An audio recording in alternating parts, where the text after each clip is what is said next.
Hi, I'm Dr. Arlen Ford, the chairman and founder of Activator Methods International. Welcome to the podcast Activate Your Practice. Today, I'm honored to have the CEO of the National Board of Chiropractic Examiners, Norman Ouzts, and we're going to talk about some of the changes that NBCE has been making in the last year so people know what's going on, and so they can not hear some of the things that are not true. We want to put out the facts, as Norm said. So, welcome, Dr. Ouzts. We're happy to have you on board. Thank you. Thank you. So glad to be here. Thanks for taking your time.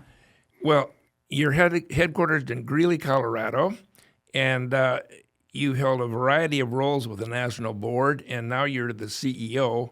And I'm not sure that's a good position or a bad because you seem to have to take all the heat, but how many employees do you have there in Greeley? So in Greeley, we had just a little over 40 employees, and then there's another about 1,250 field staff employees that are around the country for administering the exams.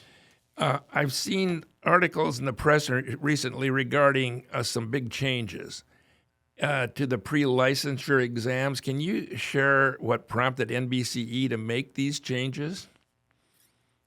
Sure. We recognize that the profession is changing.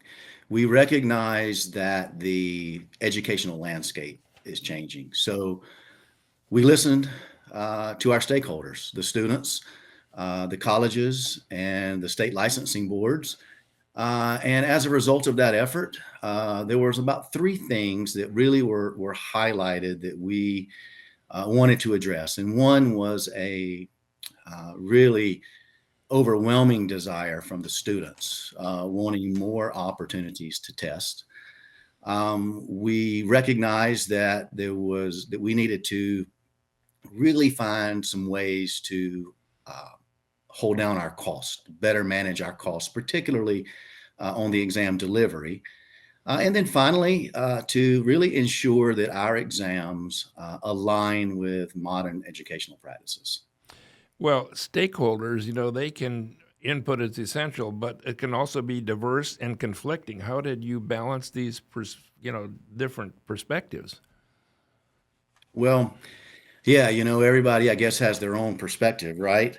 But we really we spent years listening to our stakeholders. We were very intentional in involving them in this process along the way, listening to their concerns, really trying to understand how the proposed changes would affect them both positively and negatively, and then trying to find a common ground. And I think what came from that is a series of updates that meets their needs and allows us to continue to improve the quality of our products. Now, is it mostly the part four that you're changing the most? No, we just most recently rolled out some very significant changes with our computer-based testing, which is those of us more seasoned doctors would recognize as our written products. That would be parts 1, 2, 3, and PHT. As a result of the feedback from the students and trying to find a solution to offer them more exam opportunities. Just in August of this past year, we've expanded the offering of all of our computer-based testing products. Prior to August, we offered part 1 in January, part 2 in February, part 3 in March, and then we would rotate through the year. So it was 3 times a year they could take each of the tests. We're now rolling it out to where we're going to offer all of the computer-based tests 9 months out of the year. The reason why it's only 9 months is right now we still do part 4 in May and November, and we don't offer an exam in December. As we roll out some of the changes related to part 4, which we'll talk about here in a little bit, we really hope to be able to expand the computer-based testing and offer all of the written products monthly, so that the students have every opportunity to take that test Not when we say that they can take it, but when they feel most comfortable take it, when they feel most prepared to take the test. Because, at the end of the day, we really want to set the students up to make it convenient for them and set them up for success. Uh, what challenges have you faced in implementing the changes? The changes for computer-based testing. Well, no, for all of the new stuff like Part 4, where they come to Greeley, Colorado, I think that's what I'm hearing the most. Um, yeah, so we'll back up and we'll talk a little bit about the Part 4 changes. We are in the process of moving the Part 4 exam to a year-round testing calendar there in Greeley, Colorado, and we're also changing the format of the test from being a single point exam station to a full patient experience. So instead of going into the room and being given a list of things to do, which you would then perform on that standardized patient, and then you go to another room and answer a series of questions as it relates to that patient encounter. This will be moving to a candidate-led station, which will better measure a candidate's clinical decision making. So they would walk into a room, there'll be a standardized patient there, and they will take that standardized patient through the whole patient experience. They'll do the the history, the physical exam. They will come up with a working diagnosis and a treatment plan, and then there will be another station dedicated to chiropractic adjusting. Uh, what challenges have you faced in implementing the changes? Well, as you can imagine, change is hard. Change is oftentimes met with resistance. And what we've really tried to do is to involve the stakeholders in this process along the way, to let them be part of the conversation, and to have some candid conversations with them and find out what their likes and dislikes are and what their pain points may be. For example, we recognize that having the students come to Colorado does create some concern for the travel cost related to coming there to Colorado. I can tell you that the board did not take this decision lightly. We spent a significant amount of time reviewing lots of different models, lots of different possibilities, including staying on the college campuses, which is where we currently administer tests. And at the end of the day, it really came down to sustainability, fairness, and long-term benefit. Well, it seems to me like each campus would have different people, and so it had a variable. Am I correct? Yes, yes. As I said before, it was delivered across 14 locations and required about 1,250 field staff on any given exam weekend to administer that test. That has to be expensive. It's very expensive. How do you do it in Colorado? Do you have people that are full-time then testers? So what we're hoping to be able to do, and what we feel confident that we're going to be able to do, and the primary motivation behind centralizing is just that, to be able to better manage our cost. The current exam model it's just not financially sustainable. As you can imagine, trying to maintain that across 14 different locations, it's just getting more and more expensive. And it's also getting more and more difficult from a staffing standpoint as well. So by being able to move it there to a centralized location, we can leverage our current resources. We can leverage our current staff and their expertise and ability to implement this exam, and we can also better control those costs long term. One thing we know for sure is the current model. Although we're very excited, the board has worked hard Staff has worked hard to really hold costs down, and we've been able to not raise exam fees for 6 out of the last 7 years in spite of record inflation. Uh, but we know that's not sustainable. We know that the current model would definitely result in exam increases on a fairly regular basis. And what we're really hoping to be able to do and feel confident that we're going to be able to do is control those costs and stabilize those exam fees so that students will not have to absorb those type of increases going forward. When do you anticipate opening the new center in Greeley? So our plan is to open it in the first of 2026. However, we are just now on the end phases of the design phase for the building. And as you can imagine, I know you've been in the process before of building a nice building. I've gone and had an opportunity to see the Forest Science Center there at Logan. It's a spectacular, beautiful building. And as you know, there's a tremendous amount of preparation that goes involved in the design portion of it before you ever get to construction. So we're finishing that up now. We're on track to begin construction March or early April. And we're hoping that we'll be able to have it open and ready to do some field testing first part of 2026, with the first exam being administered in March of 2026. Now, because we're going to be delayed a little bit into the year, we will still offer in May of 2026 the on-campus testing.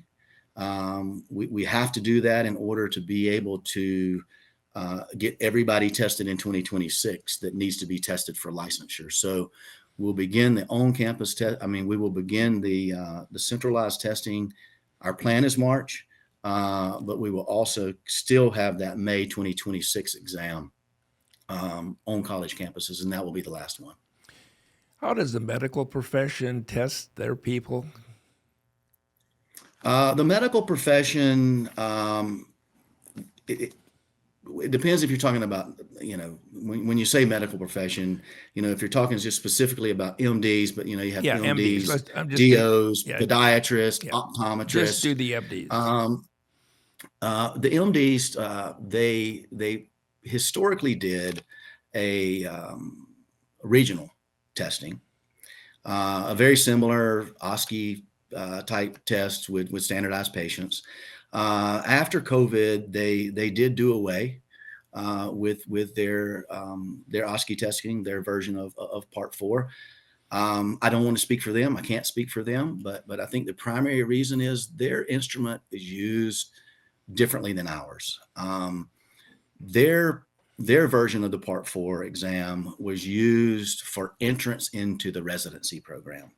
So they took the test, they used that for entrance into the residency program, where they then went into, in essence, an everyday OSCE, but they were working on real patients. So it was a very, a continuation of their education, so to speak.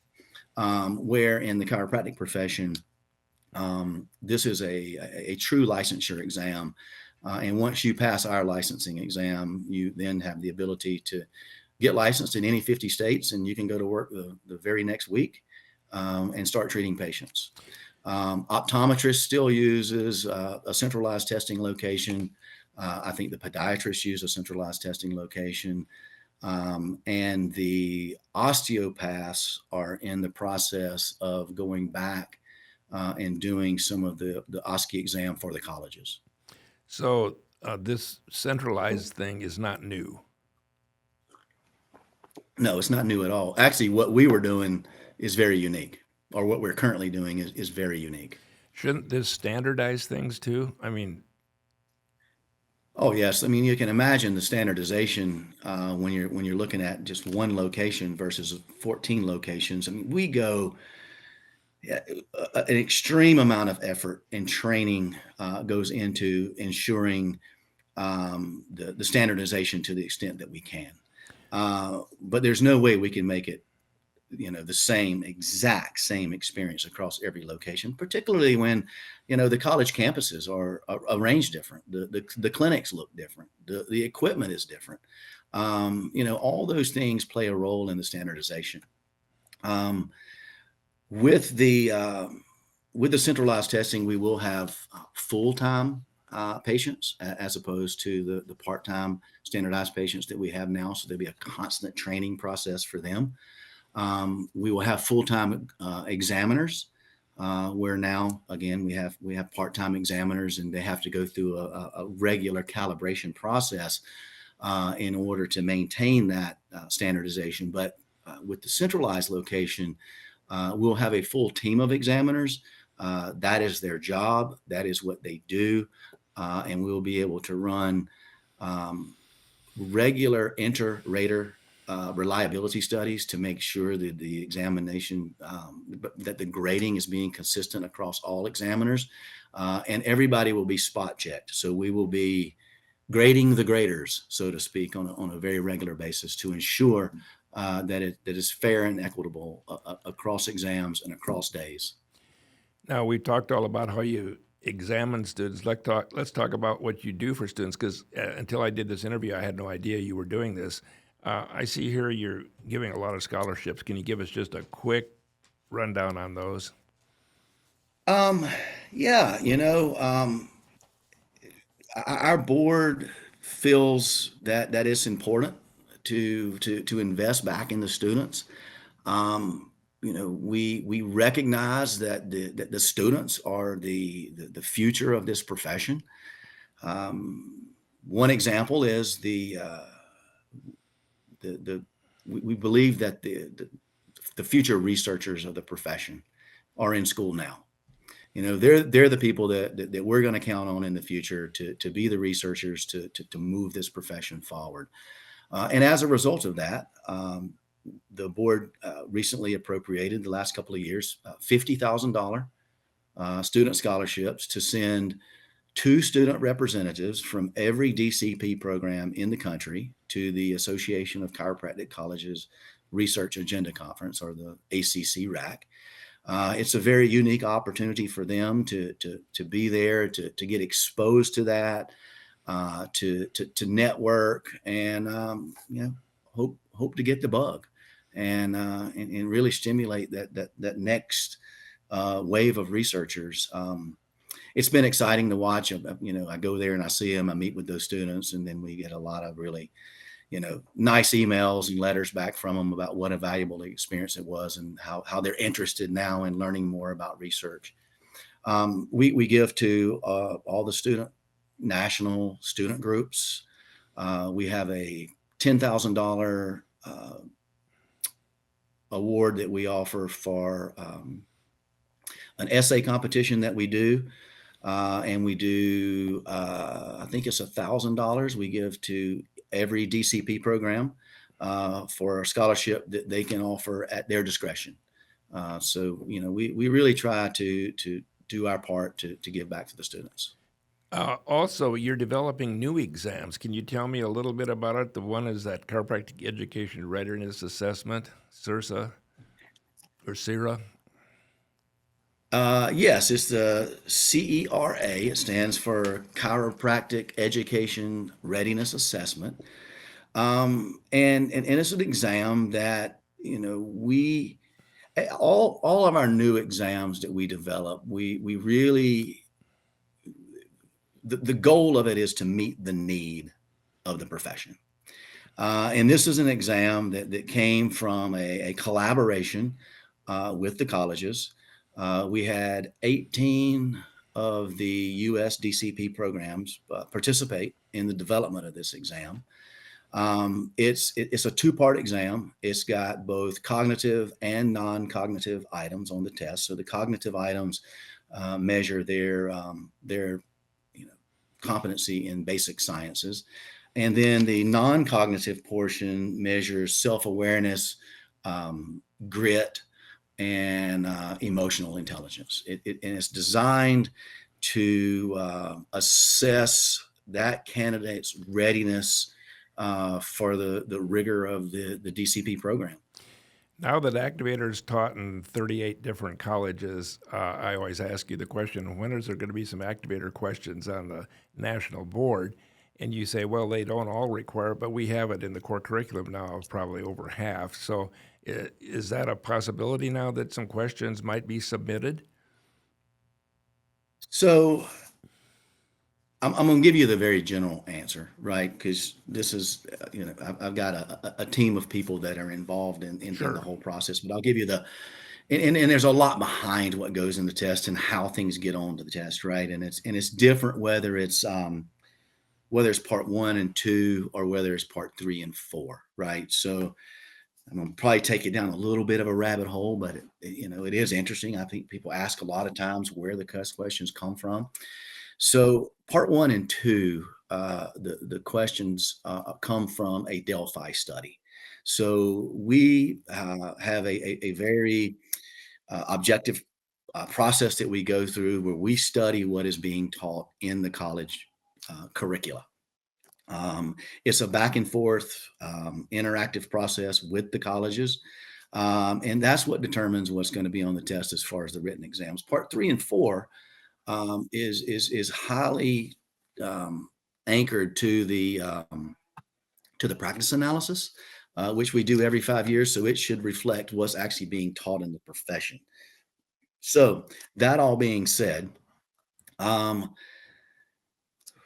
particularly on part 4, and to address your question completely, it needs to make sure that every single student has access to the information and every single student has the same opportunity to be successful on that particular aspect of the test, right?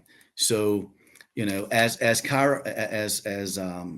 Activator gets more and more into the college curricula across all the colleges, to where every single school, regardless of where you went to school, you have access to the information and have the same chance of being successful, then that's a conversation we can have for sure. Last question. You used to put out a survey. I loved the survey, because it talked about what techniques were being used and it talked about who did this and who did that. Is that being resurrected? We are in the process right now. We just sent the survey out end of the year last year. The 2025 practice analysis is being finalized.